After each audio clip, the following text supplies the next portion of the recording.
Good afternoon, Mr. Dinger. This is Bob Gorley with Bob's Truth Seekers. Hello, Bob. I go by Bill most of the time, so you certainly could call me Bill. All right, well, we'll talk. Bill, tell us how life was growing up. Well, I grew up in New Bethlehem, born and raised in New Bethlehem, born up on Penn Street. I had an exceptionally good boyhood. I really enjoyed growing up in New Bethlehem. Had a lot of good friends, a lot of good times. Wouldn't change a thing if I had to do it over again. What led you to the Navy? I was working at Culberson Hardware in New Bethlehem. And the gentleman that owned the place, Bill Culberson, had rented his home to the Navy recruiter, a man named Ralph Nupshield, who was originally from Ford City. And Ralph would come in almost on a daily basis at lunchtime and kibitz with Bo and me. And he's a very personal guy. I really liked him. He was a chief in the Navy. And he said, you know, Bill, Vietnam was winding up. He said, you know, you're certainly draft eligible. He said, maybe you ought to think about possibility of going in the Navy or enlist another branch before they draft you. I had a very good friend and cousin of mine, Larry Crawford, Bones Crawford, who'd been in the Navy. I always admired Larry. So I talked to Ralph a bit more, and I said, you know, what can I do in there? And he said, well, provided you do well on the test exams, he said, there's the nuclear field. He said, a lot of education there, and perhaps use it when you got out of the military. So I said, well, you know, what the heck? I'll give it a try. And that led me into the nuclear field. So you were not drafted, you enlisted. I did. Did you ever get a draft number? Did you ever find out what your draft number was? I didn't. Funny story there. I was up to Great Lakes at boot camp. And there's the gentleman, the officer, Captain Roby was his name. He was in charge of the recruit training. He came down and talked to my company commander, was a first-class bosun's mate. And he relayed to me, he says, your father got a draft notice. And he got a hold of the Great Lakes Training Center, and he spoke to Captain Roby. And my dad told him, he said, my son's got this draft notice. He's already in the military. And Captain Roby assured my father, he said, that your son definitely belongs to us, and we'll take care of it. And that was the last I ever heard of him. So. Did you have any family military background or specific reason? Other than my dad was in World War II for 6 weeks. He was a coal miner. He was a general manager of general superintendent of Allegheny Mining Company when he retired. But at the time, he was college educated. He was an electrical engineer, and he was the mine electrician at that time. And they drafted, I understand, a lot of the coal miners from western Pennsylvania or all over. And they realized at that time reciprocating engines in steamships needed fuel, and if they took all the miners, so Dad got a deferment after 6 weeks. I got a couple of pictures. He was drafted in the Army, and he was permitted to come home. Him and a lot of other miners, provided that they would not leave the employment of the mines until the war was over, the duration of the war, which Dad worked his whole life in there. But yeah, that's other than that. I had uncles that served in Robert's Men's Shop in New Bethlehem. You probably don't remember that, but Dale Schick was who's my uncle. He served. I know he was in the Pacific, but there was no other male members in my immediate family. I had two sisters. So. When did you graduate from Red Bank? 1963. And brothers and sisters? Two older sisters. Okay. How did you end up choosing submarines? Well, I told a good friend of mine when he asked me, I said I could hold my breath for a long time. You know, I guess it was the challenge, the dare do. Not many, you know, you don't. First of all, the nuclear program is pretty selective. We started at 500 in our class, and we ended up with, they told us, look to your right and left the day we classed up, and half those guys would be gone. And that was true. Well, only about half the guys make it through. And I just thought it would be cool to be a submariner, you know. I mean, I just thought that's something that most people don't do. So my boyhood bravado led me into that, I guess. What was boot camp like in that era? Well, it wasn't very pleasant, but none of the boot camps were. I guess, you know, we pretty much had it easier than the fellows going into the Marine Corps or the Army. Which boot camp did you go to? Went up to Great Lakes Training Center. And how many people went up there? Oh boy, it was packed at that time. 65 when I went in, and we got all ramping up. Shortly after that, they did draft some of the people into the Navy, but there was probably 25 companies that graduated, and I did. There was just a lot of being pushed through, and they even reduced our. I only went to up there for more. 13 weeks, I believe it was. I think it was 16 originally. But what size is the company? Our company had 175 men, 176, something like that. Okay. How did the training prepare you for the submarine service? Not a bit. Okay. Walk us through qualifying for the submarines. What did you have to do to qualify for the submarine? Well, you had to, since I was going nuclear, I went to. After finishing, I went to A school. I became, you do a battery test. They said you have a high mechanical attitude. You're going to be a machinist mate. So you went to A school at the Great Lakes, and then from there, I was sent to the fleet for 5 months until I could class up at the nuclear power school. And I was on the USS Rigel, which was a refrigeration ship. Made a couple cruises to the Med, and I liked it so much. When time came, I'd be transferred off. I asked if I could stay, and because. It was easy duty, and the exams we had to take in that, they were easy, and I flew through them, and the guys that moved fast, I was water king before you knew it. Here I was doing a petty officer's job, and I was just an E3, I really enjoyed it. However, our engineering officer was a Mustanger, and he had been ensign. He had about 18, 19 years in the Navy, and he said, "No, you're building. Fleet needs guys that get the education to do this." So I went on to nuclear power school.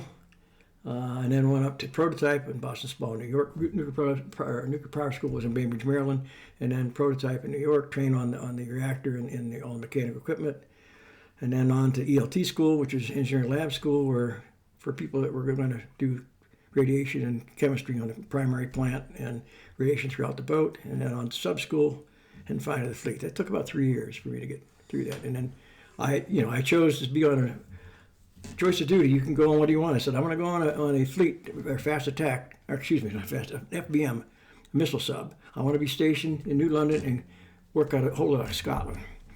I got a fast attack out of San Diego. But it was.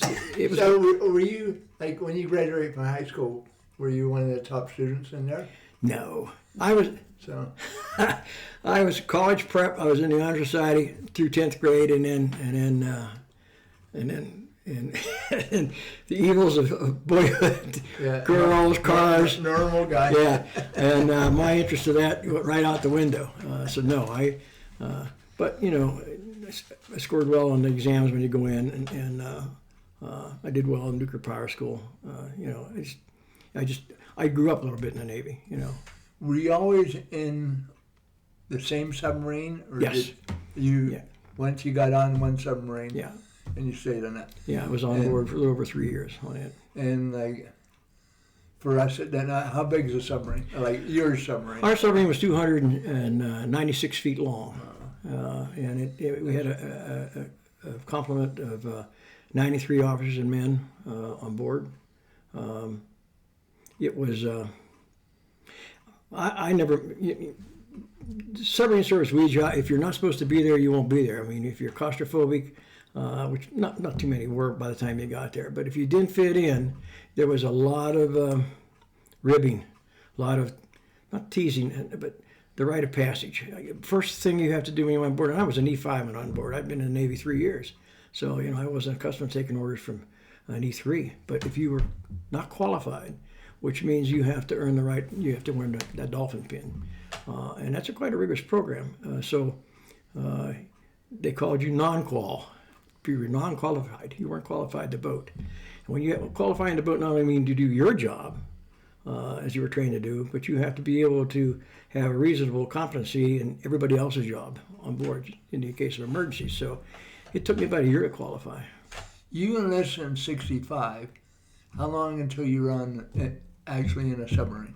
It was in '68 till I got on board. 3 years of training. And okay. When you got on that submarine, Then where did you go? Well,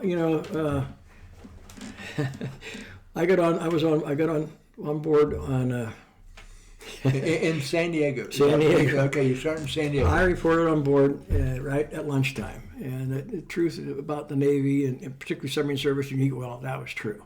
I didn't know any. Well, I take it back. There was a young man there named Don Keene who we went to school together, and Don didn't go to ELT school, he was assigned the same boat, so I knew him when I went on board.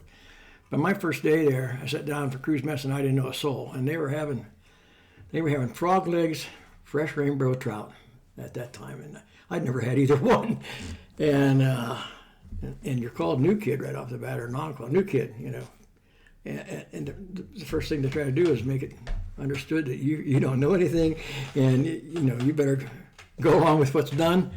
So some of the manners they conducted for my benefit were less than you might expect at your dinner table, but it was all part of it. Did you get to say that you like trout and frog legs? Oh yeah, I did. Yeah. Now, in port, or when we were doing what we call weekly ops, we go out on Mondays, come back on Fridays. The food was excellent. When you went on patrol, you packed enough chow to be gone for 120 days. I wasn't gone. The longest patrol I made was 89 days, and I made 3. And the food is very good to begin with, but after a couple of months, when they crack an egg in the griddle, it gets about the size of a pancake, But we did have what they had. We had 2 cooks on board. One was the regular cook, and one was a baker. And when we were at sea on patrol, and we ate every 4 hours. We had the primary meals, breakfast, lunch, and dinner, but then changes the watch every 4 hours. They had what they called soup down. So on those times, there was always soup and sandwiches to have, and then night baker, we called him. He would make everybody on the boat a loaf of bread.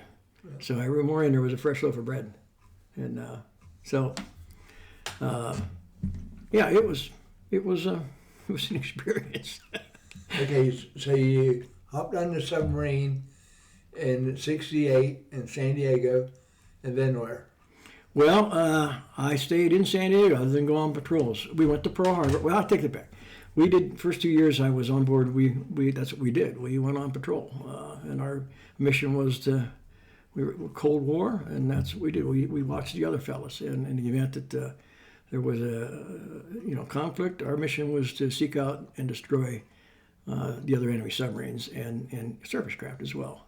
And to do so, we kept a very good eye on them, and we kept a good eye on them being by that I mean being very close to where they live. And we spent a lot of time in the North Pacific. What was the lowest depth you got to? How deep did you go? 700 feet. 700? Yeah, 700 feet. That's way down there. Yeah, that's nothing today by today's standard, but at that time. Yeah, that's still a lot. 700 feet, you're not on the surface. Okay, how about challenging parts like how's the bunking? Well, initially, since I was new kid, non-call, I got the top bunk right outside the main head, which is the bathroom in the Activity. Yeah, and when you're on a submarine, it doesn't work when you go to the toilet, particularly when you're submerged. You just don't go in and flush because the sea pressure outside is such that you so everything is retained into a tank. And when you were in the toilet, and there was no urinals, everybody just used there was 3 toilets for the crew, and Everybody was a sitter. yeah. And you could stand. It had a huge ball valve. I don't know if you remember, but it's a big round valve. It has a hole. A ball has a hole through it, and when it would move 90 degrees, when it was in one position, and you pull up it would seal off the bottom of the toilet. When you moved it 90 degrees, there was this huge hole, and everything would drain into the sanitary tank. Nobody ever tells you. That's another thing you learn in there. In order to evacuate those tanks, periodically they would blow sanitaries. That way, we'd line up and they'll pass with a vote. We're blowing sanitaries in process. They would hang a sign on the head door, sanitary. You could still use the bathroom, but you dare not flush because the tank was pressurized. And occasionally you would go in there and there'd be toilet paper hanging off the overhead and stuff. And I won't lie to you, that happened to me. It happens to every new kid. Generally speaking, how was the hygiene in the boat? Good. When we went to sea on patrol, we wore lint-free suits. The whole crew wore them. They had Velcro fasteners and no buttons. We called them poopy suits. But the fact that they had no, they didn't go off any lint. They were, so that kept. And then we had CO2 scrubbers that actually, you took the air through and went through it and scrubbed out the carbon dioxide. And then we also did a oxygen bleed. We had oxygen tanks that we bleed in the front, in the back of the boat, the forward compartments in the stern. We had in the engine room, and they do a bleed, and you slowly bleed fresh oxygen into the boat the whole time you're on patrol. So the air quality was decent then? Yes, it was good. Yeah, it was not like the old diesel boats. That they were, pretty rank, and they had a surface. A diesel boat usually every 12 hours to charge battery. We never surfaced. When we went down, we stayed down. How did the crew bond? Like, there's 90 of you guys. How did you end up being like? There was always competition between what we called the forward pukes, because they were not nuclear trained, and that was from the reactor compartment going towards the bow. That had the operations compartment, the berthing, torpedo room, the galley. From the reactor compartment, which is a separate compartment back, and then we had the machinery space, lower level and upper level, and the engine room over there. Those guys were all nuclear trained like me, and so it's very possible. You go to submarine school, you go to boot camp, you go to submarine school, you're on a boat. But once you got qualified, the crew was very tight. I had to say about those guys anyway. The four guys, we were really had. I think that's true on all the boats. We had a close bond, and I trust those guys because you had to. The guys that are up there on the stern planes and the rudder, they control how fast you're not faster going. But we controlled the speed, but they controlled the angle going down and your side-to-side movement. And if somebody made a mistake and you were doing a flank bell, you go down below crush depth real quick. So, but yeah, I had absolute faith in the guys I served with. They were all professionals. They were all trained. Any traditions, pranks, or submarine stories you want to tell us? Well, when you're a new kid, Were you considered always the new kid? No. But you're more set up for pranks. Guys that get to know you, they take you under me. I had two leading petty officers in the engine room. A fellow who had, first and only man I ever met with a photographic memory. His name was Wayne McLaughlin, but he was called Goofy, a big, tall guy. He just couldn't believe how his recall. How smart he was. Oh my goodness! He told me, "I'm not smart, Bill." He said, "I just see things. I look at it, I see it again. I never forget it." And I had another gentleman named Jim Edwards who they called him C-Dad. He was like a big brother. And once I got accepted, into it wasn't new guy anymore. He showed me a lot, And I don't know if you can use an expression here. We're using a four-letter word, but he said his motto to me was, "You stick with me, kid, and I'll have you crapping through burlap." And they became really, really good friends. And but yeah, kids that come on board that just went to sub school and had, were new, 19, 18, 19. One of the favorite tricks was take those guys and we had what we called anti-sea clothing. It was you looked like a canary. They were radiation clothing you'd put on if you're going in the reactor compartment. And so you were top to bottom, you were covered with these yellow suits, yellow gloves, and you had yellow booties on. And they would take a new kid from up front and they'd tell them we'd be out on patrol and hey, we're coming up to the mail boy tomorrow. We'd like to give you the honor of picking up all the mail the crew wants to send out. And of course, the crew went along with it. And we'd make out false envelopes and stuff. And here, the kid that came back, I can't remember his name now, but he had a Mark V gas mask on. He was suited in this yellow outfit and he had a boat hook. And he had a mail bag. And he went through the boat and everybody had a good time. And then he went up to the operations department and the XO was up there. And he thanked him. And the funny part was the young man didn't believe him. He said, "They wouldn't do that to me." But there was a lot of tomfoolery going on. Yeah. What was the technology like back then? I think I was amazed when I went on board. I mean, first night I was on board for about 10 hours. We went to sea, and so. My first watch station was, of course, I was with a qualified watchstander, was the lower level machinery space, and I got off at midnight, and I went up to the operations department because they told me, go up there and take a look at the operation. When you go into the operations department, and that's up where the navigation's done and the fire control's at, and all the controls of the ship, the stern planes and the rudder, all that, and that's generally where you'll find the captain or the officer of the deck. And everything is highlighted, because it was night, everything was highlighted in red. I mean, everything was red up there. So all the gauges were red, the lights were red.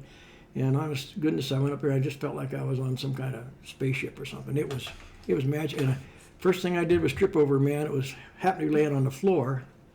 And it was Captain Drain, was our captain. He was looking out our attack scope. And he didn't want to show a high profile above water, so he had to scope up just a little bit, and he was laying there. And the first thing was, "Watch where you're walking, sailor." So later in the day, the next day, he came down. I met him formally at that time, and he said, "Hey, he was an excellent captain, excellent officer." Has the technology changed much since then? I'm sure it has. I don't think the nuclear power aspect of it has changed appreciably. I'm sure that they've.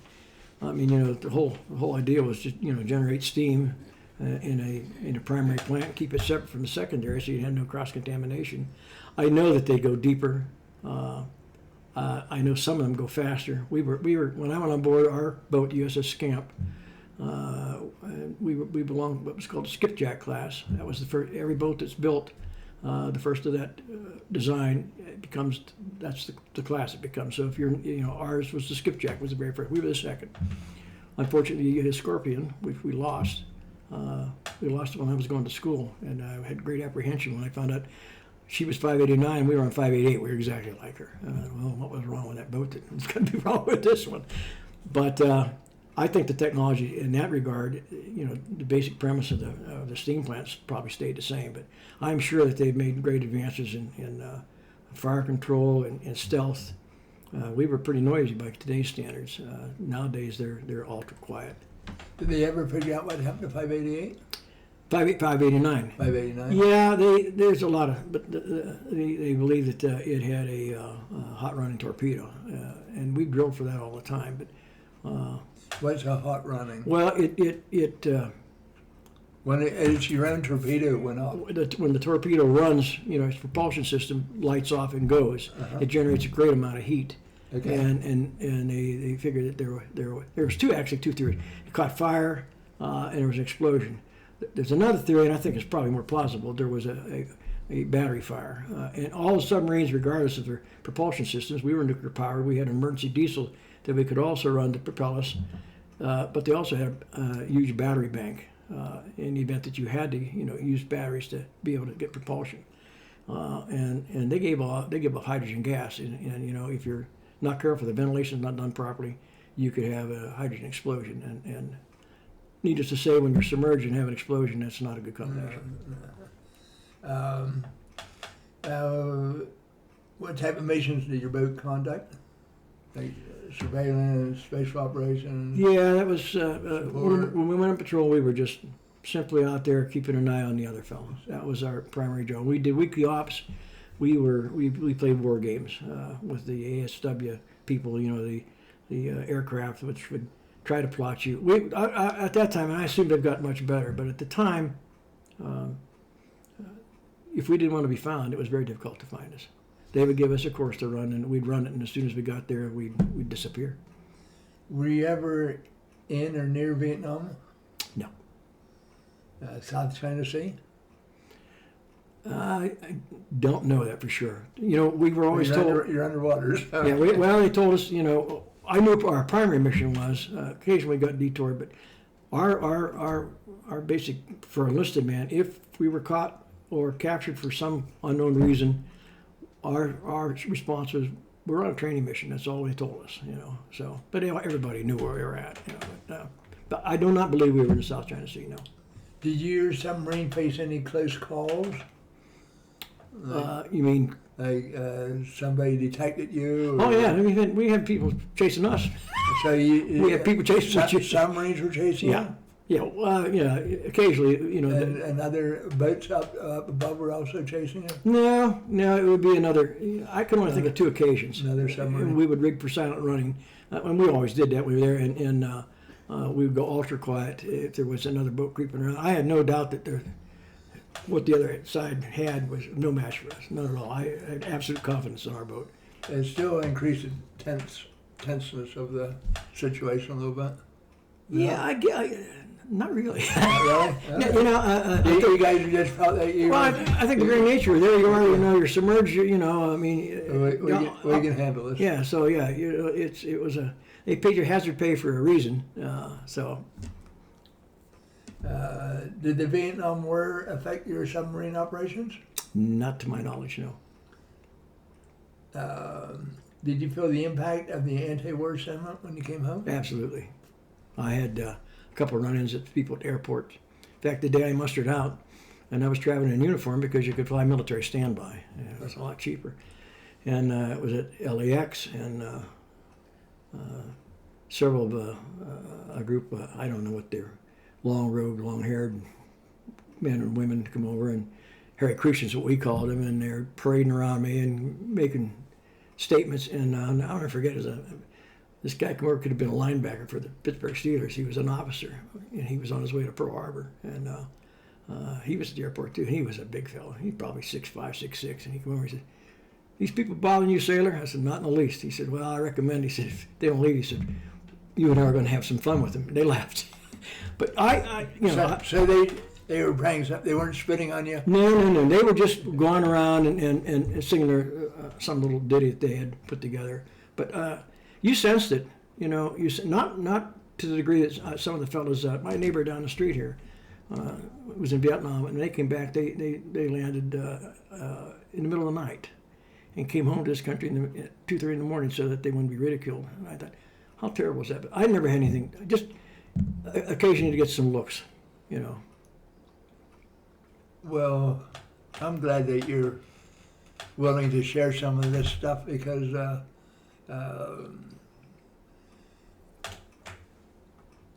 your service time did get a lot of abuse from, you know, like as you know, it was just. In fact, a lot of people won't even talk about service during those times of the year or of life.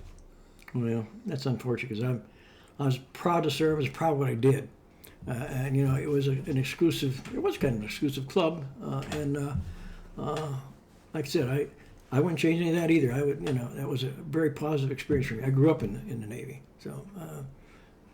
So that longest underwater, you were 89 days underwater. Yeah. Mm-hmm. Okay. How did the crew handle emergencies or mechanical issues or psychological strain? Well, again, psychologically, they pretty much weeded you out. We had a couple of fellows that came on board, and like I said, there was a lot of ribbing, teasing, particularly when you're not qualified. I mean, you're fair game.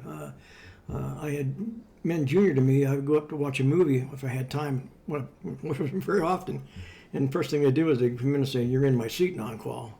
And you know, I'm an E5, this guy's an E3. And I bounced around, and they did that just to make your life miserable, to give you incentive to qualify, I guess. Believe me, when I qualified, I remembered those fellas. But psychologically, I don't recall.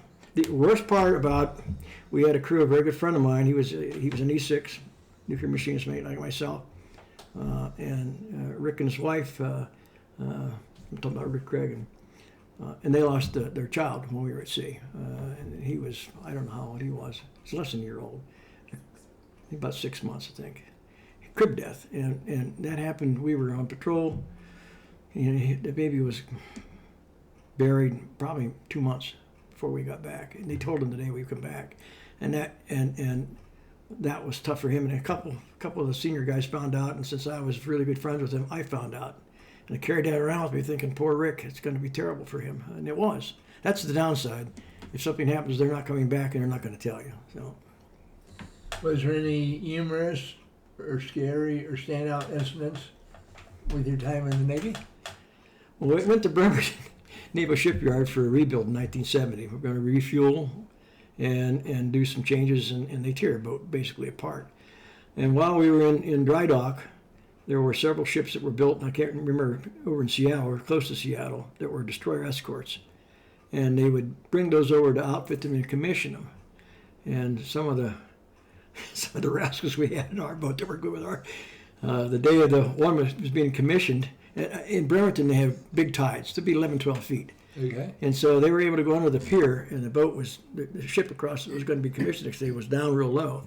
And on the side of it, they painted, this must have been 14, 15, they painted a pair of dolphins on it.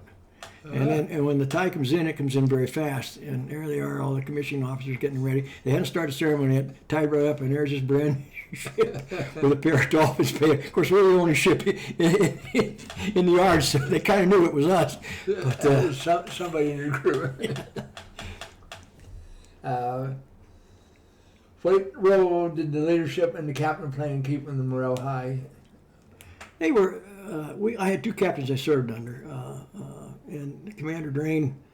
He was an exceptionally good motivator and a real personable man. I mean, so not only was he your captain, and he wasn't your friend exactly, but he let you know that you were an important part of the crew and you needed to be proficient. And if you had any problems, you can come and see the XO first or him. And he led by example. He was a really a steely-eyed killer of the deep. He was, second captain I have was very much by the book. Dickerson Smith was his name. Good officer, very competent. But it was certainly, you could say there was a difference between the enlisted and the officer corps regarding him. But overall, they were very well trained. They had to have interviews with Admiral Rickover, who he was like the godfather of nuclear navy. Very intimidating man. They all faced him. And if you get through his interviews, which wasn't easy, because they were very selective, the officers they took into that program. When you were out in your 89, John, did you work 8 hours and 8 hours off and 8 hours on, or was it rotating, or were you? When we were in port, since I was an ELT as well, when I first went on board, I got so far behind because I only had 2 ELTs. You're supposed to have 3. So first thing I did was qualify that, and the 2 other fellows who hadn't been on leave in months and months took a month's leave, and the other took a month's leave. So, and when you're in port, we work an 8-hour day, and then I'd have my ELT work to do radiation surveys and all that kind of stuff, and then study. But generally speaking, on a nuclear submarine in port, you work round the clock. When you have the duty day, round the clock. When you have the duty, which is, like I said, 3-section duty, so every third day you had the duty, you worked 24 hours. You stood your watches, and then you did maintenance on the plant, or in my case, chemistry. So it was very easy to get behind in qualifications. But, I wasn't being singled out, everybody. When we went to sea, that was the best part. You worked a 4-hour shift, and then you were off for 8 hours. You could go play, if you were qualified, you'd go play poker or AC-Deucey or hearts, or take, a lot of guys took college courses, and so there was, read, there was all kinds of things to do. When you're in port, you worked. So. When you went in 65, when did you actually get out of the Navy? July 71. 71. Mm-hmm. So you were in there for 6 years. 6 years, a little over 6 years, yeah. Okay. After leaving the Navy, how did your submarine experience shape your civilian and career life? Well, other than, I considered going into the nuclear field at that time. The nuclear power plants were almost all peopled by ex-Navy. That was, Navy was the only one who really had a program, that trained all of its people in not only just how to do your job, but you had to understand the nuclear physics. You had to understand how that reactor worked, and what the dangers, radiation, all that kind of stuff. But 3 Mile Island happened, and I kind of, I don't know that, because constant exposure to radiation, and the Navy was very, very, I can't say enough of that. They were very good at minimizing your radiation. They moved mountains to make sure that when you were underway and that plant was operating, that you got a minimum amount of exposure. And I mean, I was never convinced that the civilians did as good a job. Did you have any radiation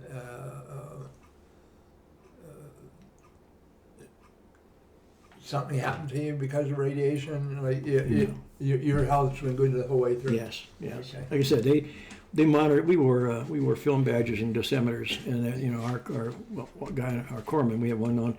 That was one of his jobs, was to maintain your records, check you on a daily basis, and then you're only allowed so much exposure.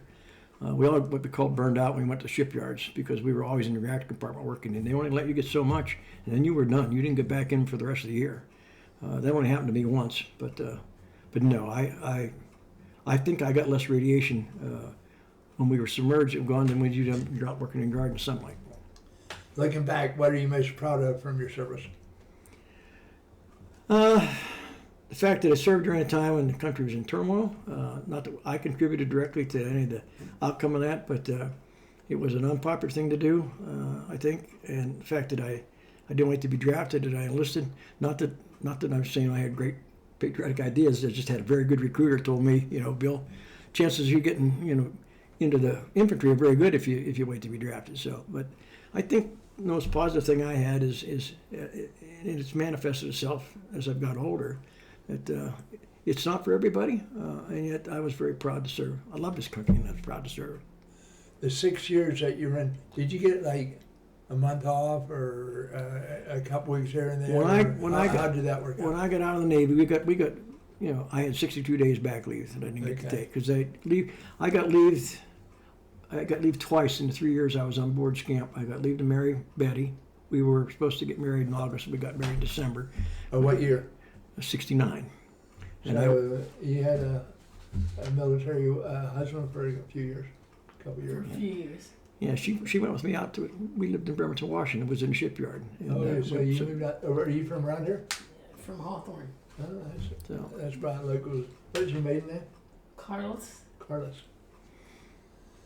But yeah, we had, and then we had leave one other time once we were married, and I got 2 weeks. It was very difficult. It was very critical rate, and guys had, you had your duty first, and so I got back pay of 60 days. They wouldn't pay you over 60 days. I had 62 days, so I lost 2 days, but I had no regrets. What would you want younger generations or people who have never served to understand about your submarine life? I think today there's such a need for motivated young people, both men and women. I've seen many solicitations for how to build the next fleet of submarines, getting qualified people. I would hope that people take the opportunity to look a little deeper into the armed forces. There's certainly need for bright, talented people, and I don't know if younger people today realize, but we have this freedom simply because we've stayed strong. And regardless of how you may feel about this country and what's going on, there are other entities out there that don't care for our way of life, and we need to be constantly vigilant. And to do that, I think we need to have a strong military. Have you stayed in touch with shipmates? Not really. A couple for a while, but I was all the way from Pennsylvania. Most of the guys that I served with were from the West Coast. I mean, they were they were born and raised in the Midwest or out in California. And that. So for a while we did, but life goes on, and start raising family and other actresses. And so no, after probably the first 10 years or so, we just didn't keep in touch anymore. Are there any reunions or anything planned? Do they have, every 10 years they have something? They have reunions. I have never been to one. They have USS Scamp has its own website. I reviewed it. I'm on the mailing list, although I've only ever gotten one email. Unfortunately, several of the guys that I served with, we had our senior chief, was chief of the boat. I was close to him, Chief Burkett. He's passed away. They posted him as on an Eternal Patrol. Ricky Cregan's gone. There's a lot of them. The guys that I was close to that are no longer with us. But these do have reunions. I've never gone. Did you keep any mementos or artifacts from back in those days? Oh yeah, Okay. Our son is he's very he's never served himself, but he's always been proud of his dad in the submarine. So and he's made every attempt to buy everything out there that has to do with the USS Scamp in the way of photographs, memorabilia. I've got stuff off the Scamp that it's been decommissioned and scrapped since in the late '80s. It's gone, and yet I've got a battle lantern off it that one of my very good friends gave to me. They have what we call a butt kit, which is an ashtray, and it was in the wardroom, and it had USS Scamp on it. And by golly, I found that on eBay of all places and bought it. I've got a 24-hour clock, a Seth Thomas clock. It's not the one that was on the boat. It was exactly like the one we had in our mess deck. And so I've got a lot of photographs. Well, I hope that everybody's enjoying this interview with Bill, and that Hopefully, since we're proud of our people that have served, maybe they'll even hit subscribe to this channel and listen to the other ones. So, thank you very much. Thank you, Bob.